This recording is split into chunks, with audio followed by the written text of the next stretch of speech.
I do want to introduce Michael Knott, who's a highly distinguished, highly recognized man, not only in academia, but he also was very active in world affairs. He's quite an expert on different policies, and right now he is the chair of the Nuclear Science and Security Forum. But his real focus that I think is most noteworthy is in the area of security and the issues pertaining, and primarily with two countries, Russia and China. So I think it's very current that we ask him to speak today, and it's my pleasure to introduce Dr. Michael Nacht. Thank you, Dale. And it's great to be with members of the Kiwanis Club. I'm going to speak about Ukraine, Putin's war. This is a modified version of a presentation I gave at the Balfour Senior Living Facility. I live in Balfour now. And the slides were done actually by one of my graduate students, Mansuk Lee. I still teach at Berkeley, UC Berkeley out in California by Zoom. And Mansuk is a PhD student there. He's a lieutenant colonel in the South Korean Army. Okay, let me begin with a little bit of background about Putin. Some of you may know a lot of this, some of you may not, so I'm going to go through it quickly. You have to tell. So this is advanced to the first slide, which is Vladimir Putin. Putin is 70 years old now. He was born in St. Petersburg, formerly Leningrad, in the northwest section of Russia and the former Soviet Union. He has a family history of being involved in the Second World War with the Nazis. His grandfather was a personal cook to Lenin and Stalin. One of his brothers died in the siege of Leningrad, a major battle of the Second World War. And he had a grandmother and two uncles killed in the Eastern Front fighting the Germans. Born in 1952, he graduated from the law school at Leningrad State University in 1975, and he's fluent in German. Next slide. There's a photo of Putin as a young man. He joined the KGB, the Committee of State Security, which is a major intelligence agency of the Russian government. And he was involved in counterintelligence in Dresden and East Germany for a total of 16 years. He divorced in 2014 after 21 years of marriage. He has two children. He may have a new child with a former Russian Olympian. Next slide. When the Soviet Union collapsed in 1991, Putin later termed this event the greatest geopolitical catastrophe of the 20th century. But he moved to Moscow in 1996 to join the Yeltsin government after 3 years in St. Petersburg city government. And he had a meteoric rise to prime minister in 1999. Many of his top aides today are from St. Petersburg. Yeltsin succeeded, Putin succeeded Yeltsin in 2000. He was president from 2000 to 2008. Then there was an 8-year limit, so he had to step down and was prime minister again from 2008 to 12. I was in government under Obama at that time, so when I didn't meet with Putin, but I met with Medvedev. That's the man on the left, the lower figure there. Medvedev became the president while Putin served as prime minister, and then Putin again became president. The next slide on geopolitics. I'm going to skip over most of this. The Soviet Union had 15 republics. There they all are in light orange or gray, and they extend in the west from Moldova and Belarus, and the Baltic states, Lithuania, Latvia, and Estonia, down to the southwest, so-called Sands, Turkmenistan, Tajikistan, and others, and then out to the east, which was all Russian territory. But then, after the breakup of the Soviet Union, all of the states became independent. and Russia was just one of 15 republics.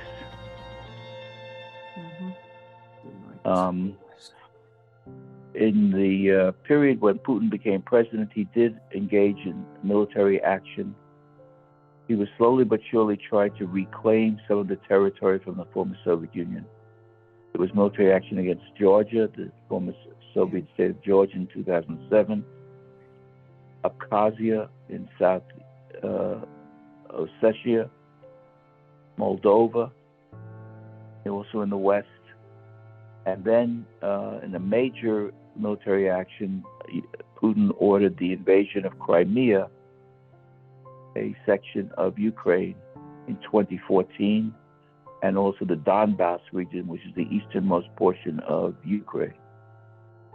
He also committed Russian troops to Syria in 2015, who are still there. The next slide on geopolitics mentions that Putin's main goal is to reestablish the Soviet Union, Russian Empire, solidifying his hold on power in Russia. He's still president today. Remember, he started in 2000. It's now 2023. That's 23 years. And he has hopes, he said, to at least be president to 2036. That would be 36 years as president, which would be the longest president in the history of the former Soviet Union. Stalin was president from 1928 to 1953 when he died. So this would exceed Stalin's rule and make Putin as long a leader as some of the great Russian czars. The next slide on geopolitics says that Putin was very much offended by the NATO expansion. I was involved with the Clinton administration in that expansion, where many of these former states of the Soviet Union in the West became NATO members. NATO was, of course, from the North Atlantic Treaty Organization, founded in the late 40s to stop Soviet expansionism. And some of these former Soviet states and former Soviet allies, Poland, Hungary, the Czech Republic, Slovakia, Estonia, Latvia, Lithuania, Romania, Bulgaria, Croatia, Montenegro, they all became NATO members. Next slide on geopolitics. Are you following the slides? Are the slides going okay, or are you too fast? Good. You see Putin's concerns. He was concerned about arms control. The U.S. under George Bush withdrew from an important treaty, the ABM treaty, which limited the number of missile defenses by U.S. and Russia to two sites.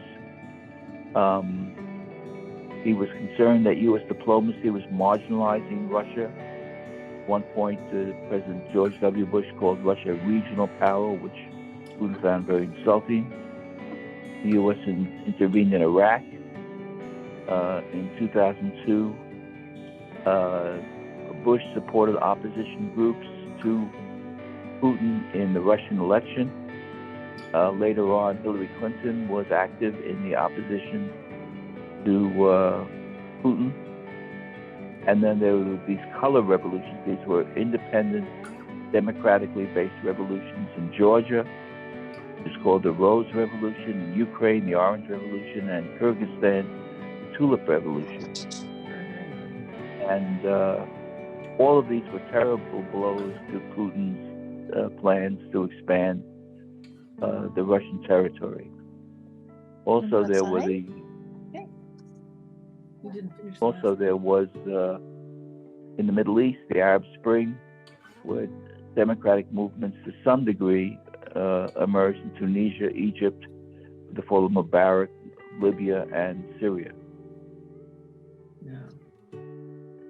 And then at home, the next slide on geopolitics. Domestically, Putin has been faced with major opposition leaders. On the picture on the right is Navalny, who's now in prison. He's been a major political opponent to Putin and calling for the overthrow of the Putin government as being corrupt. And it turns out many of the opposition leaders to Putin have been assassinated or imprisoned for long periods. Putin's net worth is estimated by some to be $200 billion, which would make him the wealthiest man in the world. He's basically confiscated gigantic sums from the Russian treasury and some of the major former corporations of Russian industry. And Putin engages in a major disinformation campaign, sustained Russian domestic support, punishing critics and demonstrators at least for a minimum 15 years in prison. He's a very harsh leader. In terms of Ukraine, Putin's particular Ukrainian calculation, because he had ordered the ultimate invasion of Ukraine in February 24th, 2022, 1 year ago, in a week or so. We believe that Putin felt that the U.S. was deeply divided politically, which of course is true since the Trump years, that NATO was splintered and weak, that Western Europe was highly dependent on Russian natural gas, that there were Russian European supporters of key European leaders supported Russia, like former Chancellor Gerhard Schroeder of Germany and Le Pen of France, and that the U.S. was war-weary after Afghanistan and the withdrawal of U.S. forces from Afghanistan in the summer of 2021 by Biden. So this collection of reasons, we believe, led Putin to decide it was worth this risk now to invade Ukraine directly. He also thought that Ukraine had a weak leader in Zelensky, a former comedian who had never held political office before, and that the Ukrainian forces would provide limited resistance. They could be overthrown in a few days, and a pro-Russian government would be established in Kiev. Also, he thought many Ukrainians in the east, particularly the Russian-speaking Ukrainians, would support the invasion. And instead of NATO being unified, it would be divided. Instead, what happened was the Ukrainian forces have fought, of course, brilliantly. Zelensky has become a modern-day Churchill leader. Most of the Ukrainian people do not support the Russian invasion, hardly any. NATO is unified, and NATO is even on the brink of expanding with the important addition of Finnish and Swedish membership. Did you see John? No. There's a lot here on Ukraine. I'm going to skip over most of it just to say it's a very large country. It's the same size as France, 70% larger than Germany. The population of 44 million. It's the first Eastern Slavic state, which was established in the 9th century. So actually, it is said in Russia that Ukraine is the base, like the formation of Russia was founded in Ukraine. And it was the most populous and industrial state after Russia. And 30% of Ukrainians still speak Russian today. There was a major agreement reached in 1994 to guarantee Ukrainian independence if Ukraine would give up its own nuclear weapons. There were nuclear weapons based in Ukraine when the Soviet Union collapsed. The so-called Budapest Agreement guaranteed Ukrainian independence, but this was violated when Putin invaded in 2022. Next, the slide on Ukraine, very important slide, talks about a memo that Putin released in July 2021. It was 9 months before the invasion, where this is Putin's words now. He said, Russians and Ukrainians are one people, a single whole, with common faith in the Orthodox Church. Ukraine stems from Ukraina, or periphery. At Brest-Litovsk, which was the end of the First World War, Russia negotiated its end of participation with the Ukrainian delegation reading out its own independence in 1922, but that didn't last very long. Putin claims, this is a direct quote, modern Ukraine is entirely the product of the Soviet era. Ukraine and Russia have developed a single economic system over decades and centuries. Russia is still one of Ukraine's top 3 trading partners. So for these and other reasons, Putin argued that Russia had every right to reacquire Ukraine and force assimilation back into Russia. In February 2022, just 1 year ago, Putin ordered 190,000 Russian troops to invade across the northern, eastern, and southern borders of Ukraine. They used large armored columns. Many troops were not well trained, however, and unaware of their own motive in invading Ukraine. They had poor morale, and they had dispersed top-down command structure with limited logistical support. Ukraine countered with mobile forces and small units, targeting Russian supply routes. The Russian military leadership was attacked, and 12 senior generals were killed, and major ships were destroyed in the Black Sea, including the flagship ship, the Russian Moskva guided missile cruiser. I'm now up to where it says Ukraine, military, political, economic developments. Ukraine was also aided by intelligence supplied by the U.S., UK, Britain, and NATO to identify where the Russian troops were and what their capabilities were and how to defeat them. Over time, the U.S. escalated the supply of lethal weapons to Ukraine, including howitzers, anti-tank weapons, tactical unmanned aerial systems, drones, Stinger anti-aircraft missiles, Javelin anti-tank missiles, and many other sophisticated weapons. This was a surprise to Putin. Putin did not expect the U.S. and NATO to supply Ukraine with sophisticated weapons and with this intelligence.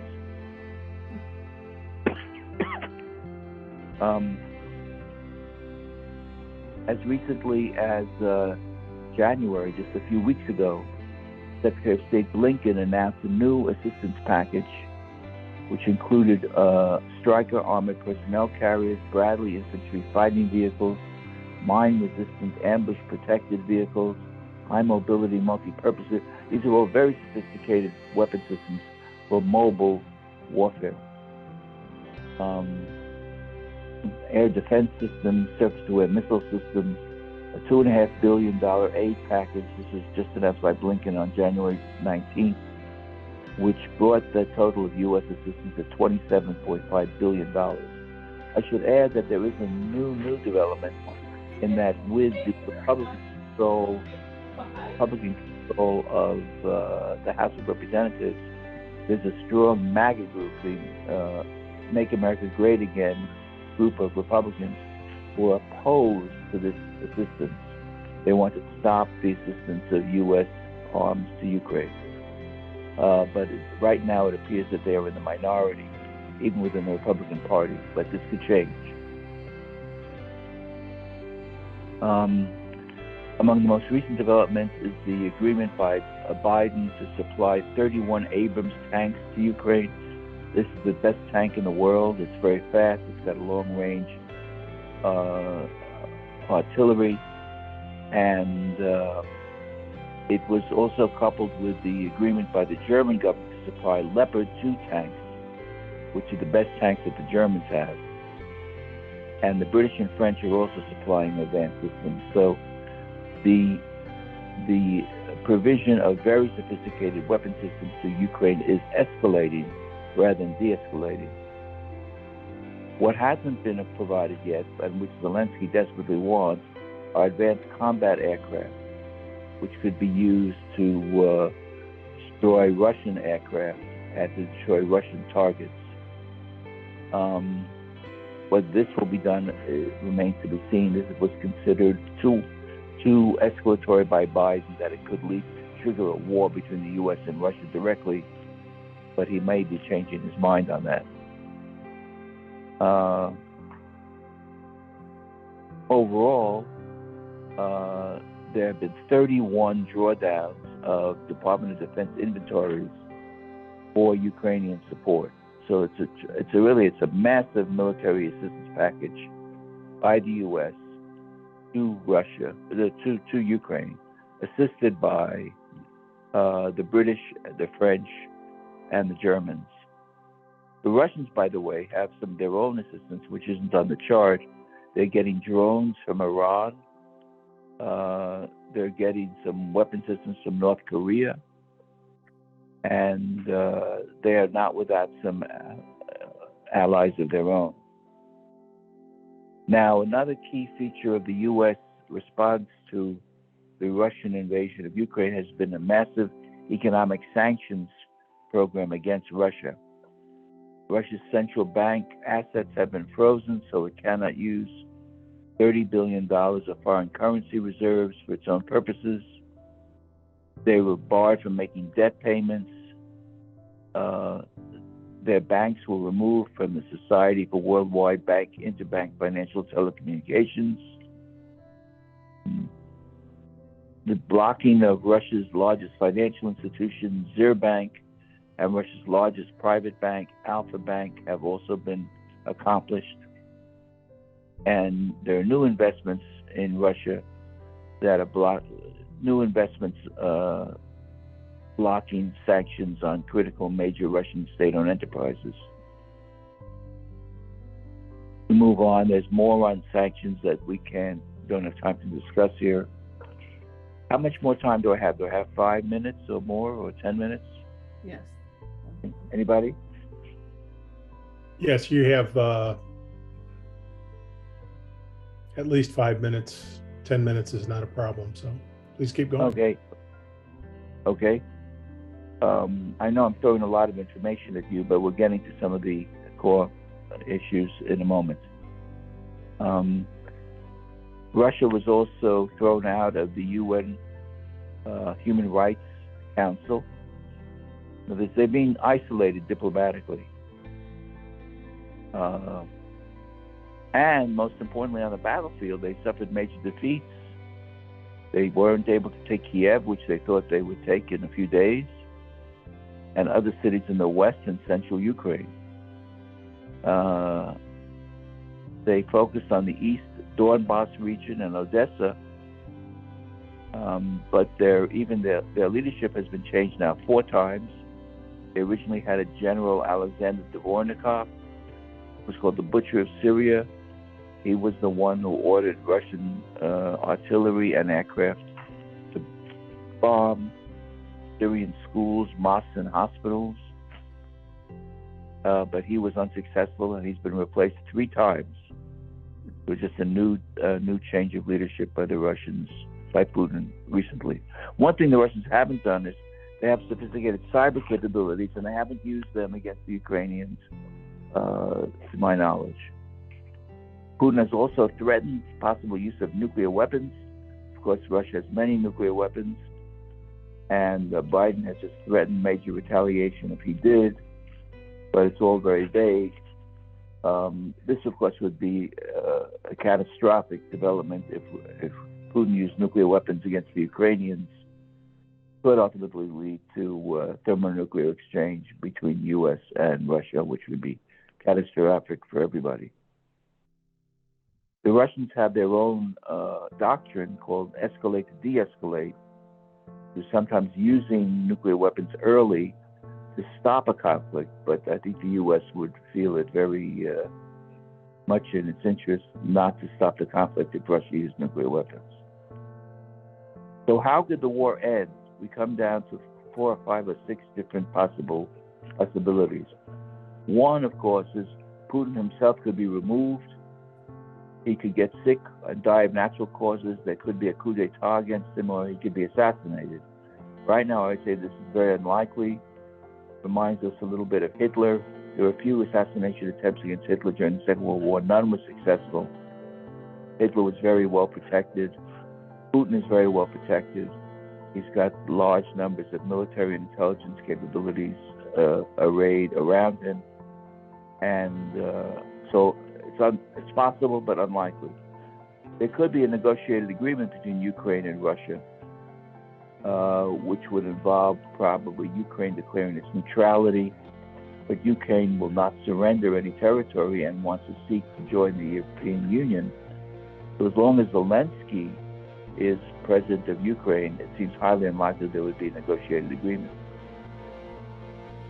A different approach, a different scenario would be that Russia can prevail in the Donbass, in the eastern part of Ukraine, and then turn on the remaining Ukrainian forces and ultimately defeat Ukrainian forces on the battlefield and producing a surrender of Ukraine.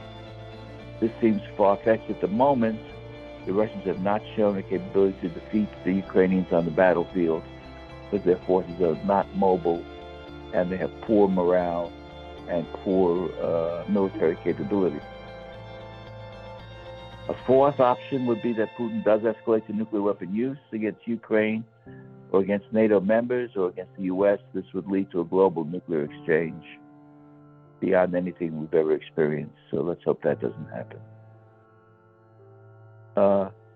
Ukraine, on the other hand, a different scenario, could defeat the Russians in conventional conflict, driving them out of eastern and southern Ukraine and even of the Crimea.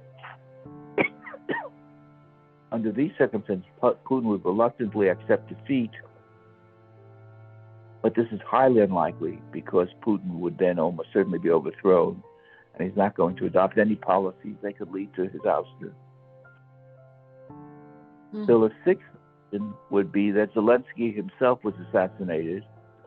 This would lead to the plummeting of Ukrainian morale, the tide turning on the battlefield in favor of Russian forces. Amazingly, Zelensky has been very well protected so far. He's traveled a little bit. He's traveled to the U.S. and he's traveled to Britain, and he just traveled to NATO.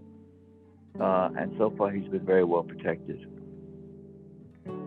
On the right, just looking at the Russian side so far, they've had an amazing inability to engage in effective mobile warfare. Instead, they're relying on artillery bombardment of civilian populations. They've drafted 300,000 personnel, some convicted felons. They promised freedom to these individuals after 1 year of combat. And a major development on the battlefield, which could be important, is the formation of the Wagner Group, the W-A-G-N-E-R. Are you with me there on the slide? This is how will the war end? Everybody with me there? Where is it? The Wagner Group is led by a private individual. There are Russian paramilitary private group mercenaries that are conducting effective military operations in Ukraine, led by this man Evgeny Prigozhin, who was a chef who became an important advisor to Putin, and now is beginning to be partially a critic of Putin, at least of Putin's management of the war with the Ukrainians. One thing about to happen, we've been told by published sources, is that the Russians are now about to embark on a new major offensive operation in eastern and southern Ukraine, in which again they aim to destroy the Ukrainian population and their will to fight, and are targeting energy infrastructure and civilian targets. They'd hoped to do that during the early part of the winter. That didn't happen. As the winter moves on, they hope to escalate that action. The ninth part talks about the shift in leadership, and now to show the dramatic problems that the Russians are having, Putin has just announced that Valery Gerasimov, who's the chief of the general staff, he's the General Milley of Russia, he's the top man in the Russian military, he has been appointed not only to hold his position, but to replace Sergei Surovikin as the fourth commander of Russian forces in Ukraine since 2021. By the way, it's claimed that Russia has had over 200,000 fatalities in this war of only 1 year. Just as an example, the U.S. had 58,000 fatalities in the course of a 9-year war in Vietnam. So the Russians are bleeding very badly. So this is where we're at. There's no punchline because we're in the midst of this war. It remains very dangerous because if Putin were to prevail, it would demonstrate his ability to snuff out democratic movements on his periphery. If Putin was to fail, it could lead him to take very drastic actions, including use of nuclear weapons. So there's no happy ending here. We're far from out of the woods. It's been a surprise, one step after another. The Russian weakness, the Ukrainian effectiveness, the NATO coherence, Biden's own role in maintaining NATO coherence, all have been surprises so far. And it's not quite 1 year into the war. So that's where we're at. And I think I'll stop here and take any questions for a couple of minutes before we turn it back over to Kiwanis Club business. Thank you very much.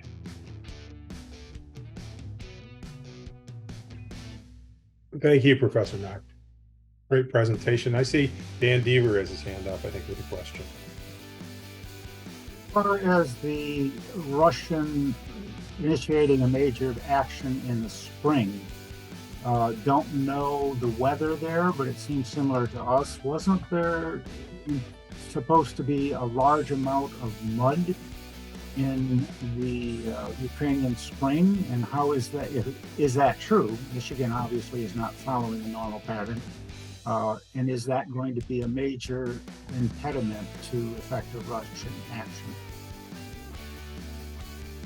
Yes, it is correct. The spring, there's wet weather, which produces mud and impedes the mobility of military forces. So we'll see how Putin's military tactics and Gerasimov are changed as a result. And whether this Wagner group, which is very effective, the Wagner group is about 55,000 combatants, whether they have the ability to overcome some of the weaknesses of Russian military action in the past. These were very, very experienced Russian military commanders, some of the top commanders in the Russian army that Putin put in charge, and one after another have failed. So this is now the top man he's got in charge, and Wagner Group assisting. So this may be about the best shot that Putin's going to give to a military victory coming up right now, starting this spring. How the weather will impede these motives, we'll have to wait and see. Jerry Brown and then Dick Smith. Doctor, do we have a handle on Russia's intercontinental ballistic missile nuclear capability? Yes, we know all about their capability. We have very detailed intelligence. When I was in the government, both under Clinton and Obama, I was briefed in enormous detail on these capabilities. They have a large ICBM force, which of course could destroy U.S. targets in about 30 minutes, and we have no defense against them. They have sea-based missiles on board nuclear-powered submarines, and they have some long-range bombers. So they have a so-called triad, TRIAD, which is modeled similarly to the U.S. triad.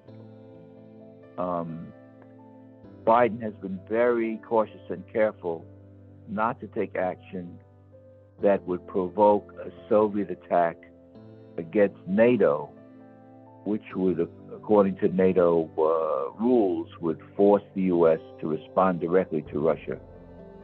He's trying to produce a Russian defeat in Ukraine without a U.S.-Russia war. That's why it's such a dangerous situation. Thank you.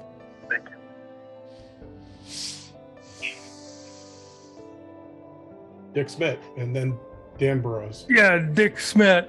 Can you hear me now? I hear you fine. Okay. The question I have is you've outlined many ways that the U.S. is becoming more mired in a no-win war.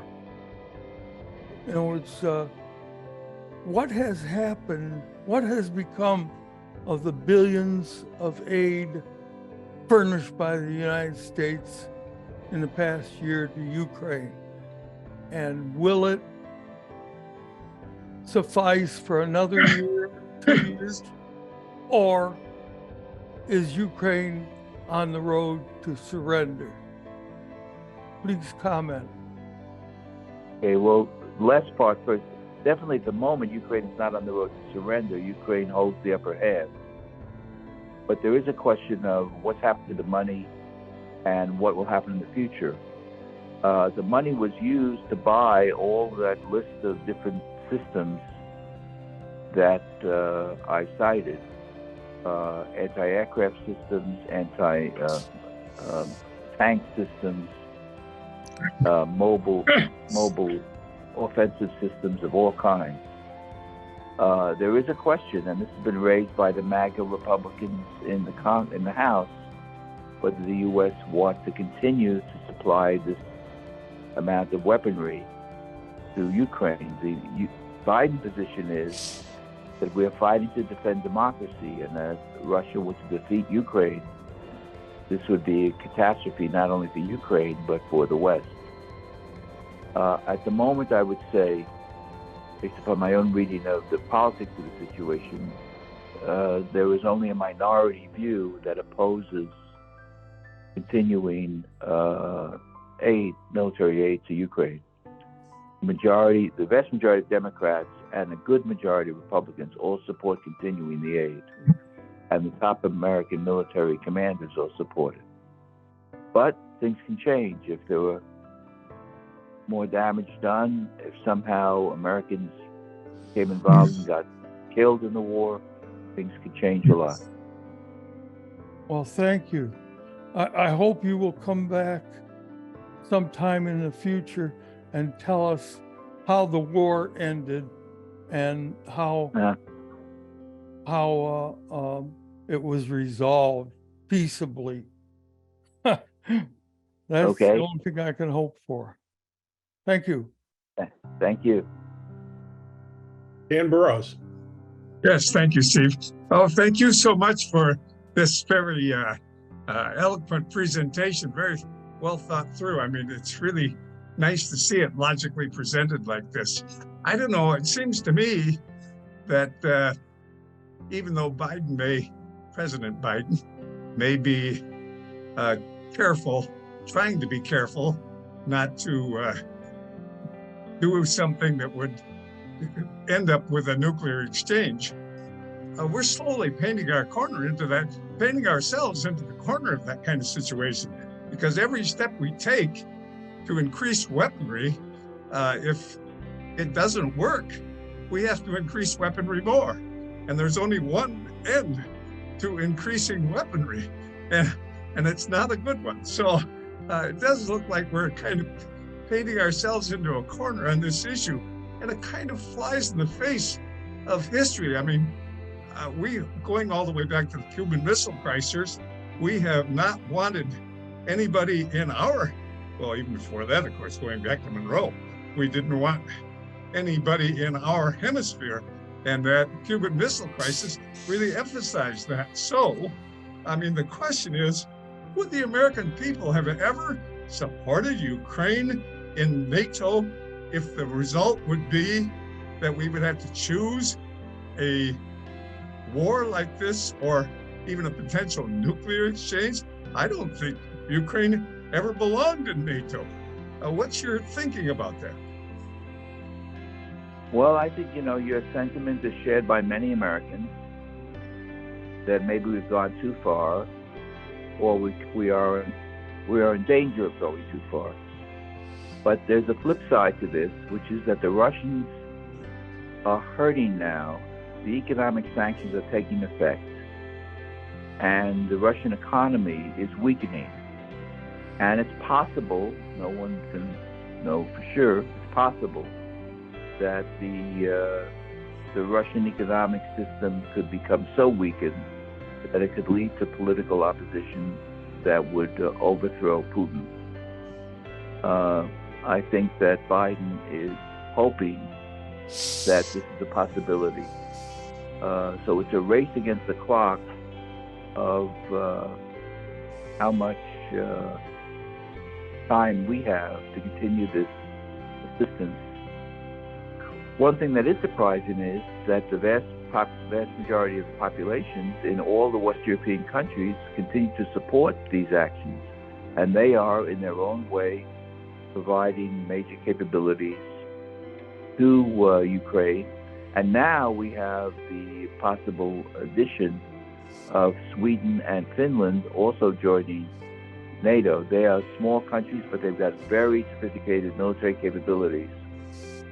There is a complication with them joining at the moment because Turkey has been opposed to Sweden joining NATO. There have been some issues between Sweden and Turkey of Sweden holding on to some Kurds who were opposed to the Turkish regime. I won't get into that at the moment, but anyway, you raise a lot of concerns, but this is what Biden gets paid the big bucks to do, make these tough decisions. Did pretty much all factions in the United States, let's say since the Reagan presidency, starting with Holder or George Bush, did pretty much all American presidents and American political factions support the idea of having Ukraine in NATO and supporting that with the agreement that we would defend them as if it were our own country? No, absolutely not. That, the main issue that got resolved was the 1994 Budapest Agreement that I mentioned earlier. And the whole point of that was that Ukraine would not be a member of NATO. Ukraine would give up its nuclear weapons that it had inherited from the Soviet Union, but that as a result, they would get energy and political support from Russia, from US, and from Britain, and that they would be an independent state. They wouldn't be a part of NATO, but they wouldn't be a part of the Russian Empire either. But this all changed when Russia invaded first Crimea in 2014 and then invaded Ukraine in 2022. Well, thank you very much. And Nick Deaver, and then we're going to have to wrap up so that we can finish our business meeting. Okay. I've never heard a good comparison to pre-World War II, Neville Chamberlain's approach of, go ahead and take Czechoslovakia and peace in our time and don't bother anybody else, and how that turned out. How comparable are those situations if we didn't do something like we're doing in Ukraine? Given Russia's desire to reestablish the Soviet Union empire, which includes a lot of what is now Western-leaning democratic countries.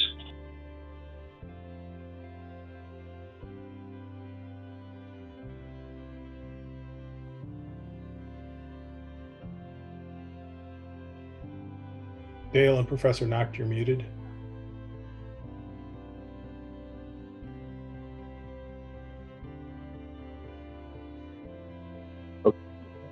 Okay, can you hear me now?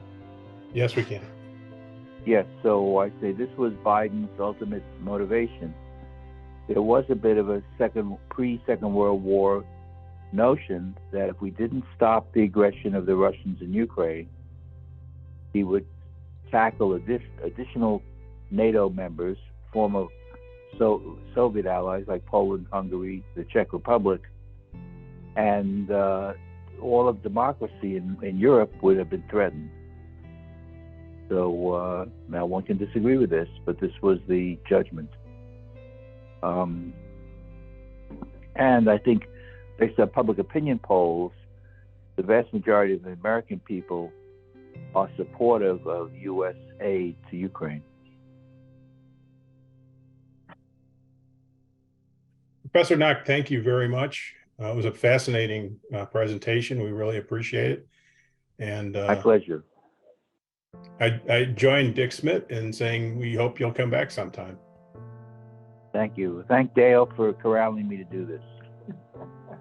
Absolutely. Thank you, Dale. Okay, thank and you. In fact, I'm going to be turning it over to Dale for the Interclub report. Okay. Well, I'm promoting Thursday. Thursday is a time when Jerry Brown, thank goodness to Jerry, is kind of heading off a group to Interclub with the Whitmore Lake Kiwanis Club, beautiful downtown Whitmore Lake, as they used to be known. And the meeting is at 6:30, and it's held at the community center in Whitmore Lake. And we invite any member or non-member or anyone that would be interested to learn more about Kiwanis to meet us there and have some fellowship with some neighbors of ours that, are trying to make their community better than it is. So that's this Thursday. If you'd like a ride, I think Jerry was going to put a couple people in his car. Or if you want to just meet us there, that's fine too. But this thing is rolling. I really feel like we're getting ahead of the game here. Thank you. Thank you, Dale. John Dahl, the hospitality report. Yes, the only thing I have for hospitality is the fact that I helped Claire making sure that she had this live piano at the beginning of the meeting. So that was great. Other than that, I don't have anything on anybody. Nobody has sent me anything. So if anybody has anything, raise your hand and speak right now. Thank you, John. Gary Evans, you have your hand up. Yes, we are in the midst of the month honoring Black history, and we have an excellent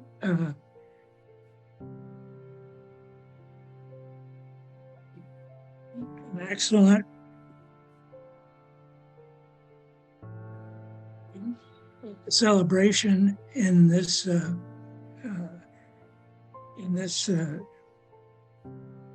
our Washington community. If anybody, I'd like to propose a fine on anyone who has not visited the museum, and anybody who has not taken advantage of any of the programs that are sponsored by the museum. All right, it's been moved that anyone who has not gone to the Ann Arbor Historical Museum, I think it is, or participated in any of their programs of late, be fined. Is there a second?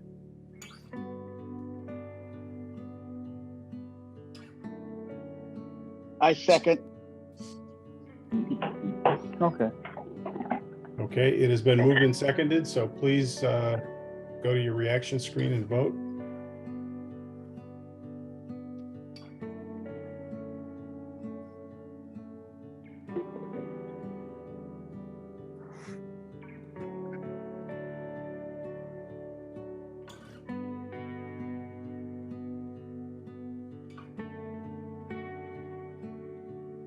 That appears to pass.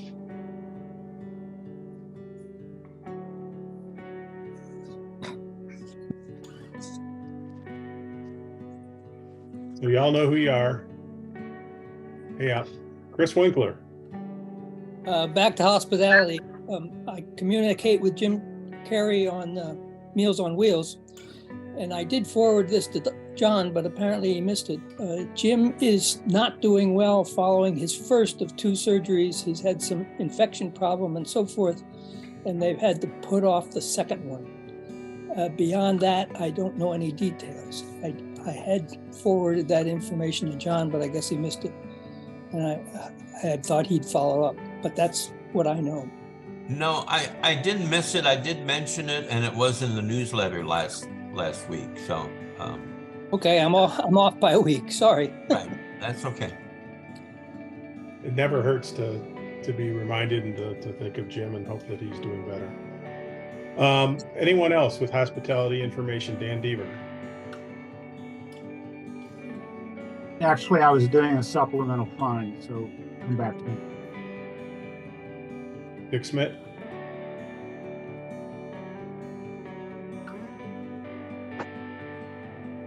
No comment from Dick Smith. Thank you. Okay. We're going to move on to announcements then. A reminder that there's a current opening on the club board that will be to finish out a term on the club board that runs through September 30, 2025. If you are interested, and also on the foundation board through September 30 of this year, if you are interested in putting your name forward for the special election, which will be held in March, please let Ellen know. The blood drive will take place in the Kiwanis Center cafeteria tomorrow. If you haven't signed up and would like to, you can do that online at the Red Cross website. And the spring divisional meeting of the Kiwanis will be held at the WCC at the Morris Lawrence building from 8:30 till 3 p.m. on February 25th of 2023. You should have received a packet in the mail. There's also some information I'm sure that will be put in the newsletter as well. So it'd be good to have a good turnout at that from our club. Moving on, the bylaws committee will be meeting this evening at 6 p.m. by Zoom. If you would like to be send an invitation to that, contact Margaret. On the 14th at 11 a.m., that's Tuesday, there will be that's tomorrow actually, there will be a meeting of the SMOC committee. That's going to be in person at in the boardroom at the Kiwanis Center at 11 a.m. Then on the 21st, which is a week from tomorrow, there will be a nominating committee meeting at 9:30 a.m. by Zoom. You can contact Ellen if you would like an invitation. And Ellen is the only one who will be attending that meeting at 8:30 in the morning because, of course, she is on Central Time. So excuse me, Steve. Steve, that is in person. It is in person at 9:30 in Ann Arbor. You'll be I in stand town. corrected. That's right. You're going to be in town. That's great. Right. So no Zoom, in person, in the boardroom, or in the cafeteria. I'm not sure which. Where but do that you will want be it, at 9. Ellen? Can we ask Ellen where she wants it? How many people? We have like 8 people. Well, you want to spread out in the cafeteria or the We board? probably Tell would be me. better off to spread out in the cafeteria. Just All right, I'll book the cafeteria. Thank you. Thanks, Steve. thank you. Very good. Sorry, I forgot to announce the date. Forgot. I was on Zoom. Okay, once again, next Tuesday, the 21st, the nominating committee in person in the cafeteria at 9:30. And then also on the 21st, the club and foundation boards will be meeting commencing at 6:30 p.m. and that I think we are going to do that by Zoom. There was some thought that we might do that by in person, but I believe we're going to do that by Zoom. On the 23rd, the scholarship committee will meet at 5:30 p.m. by Zoom. Contact Mike Madison or Jim Dries if you would like an invitation to that. And then on the 27th, that's a Monday, that's 2 weeks from today, the Kiwanis North Ad Hoc Committee will be meeting at 2 p.m. at the Kiwanis Center. We don't know yet whether that will be in the boardroom or in the cafeteria, but it will take place at 2 p.m. on the 27th at the Kiwanis Center. Who's going to book it with me? I'll contact you, Mary, make sure that we get that done. Thank you. Made a note. We have 1 minute for happy dollars. If anyone has a happy dollar, speak now or hold your peace for a week.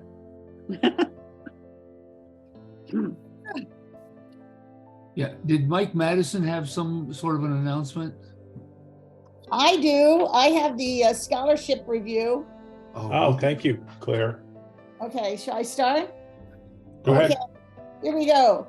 The wisest decision made by the Kiwanis Scholarship Committee a few years ago was to make a huge local impact and a statement of confidence in our community by partnering with the Washtenaw Community College to fund scholarship for students of all ages in our midst. Kiwanis provides the funding, but WCC selects the students who show promise, commitment to their continuing education, and an element of need. High school counselors in the greater Ann Arbor area champion this stellar opportunity for students. And as the Kiwanis team, we can all celebrate their personal success rates and the overall excellence of our scholarship program. Pay attention to the ads on TV or the large billboards along I-94, and you'll agree with the question. You'll agree with the answer to the question, what do you call graduates of WCC? The answer is employed. Now let's watch a short video by a student named Riley Ricketts and listen to what she has to say to us. And Bob or someone was going to screen share. Yeah, we're going to try this. We had trouble with the audio before the program, but I have loaded the video that Mike sent to me, and he's given me the time frame to shoot for. So we're going to try this, and I can't guarantee it's going to work, but we're going to try it. Okay.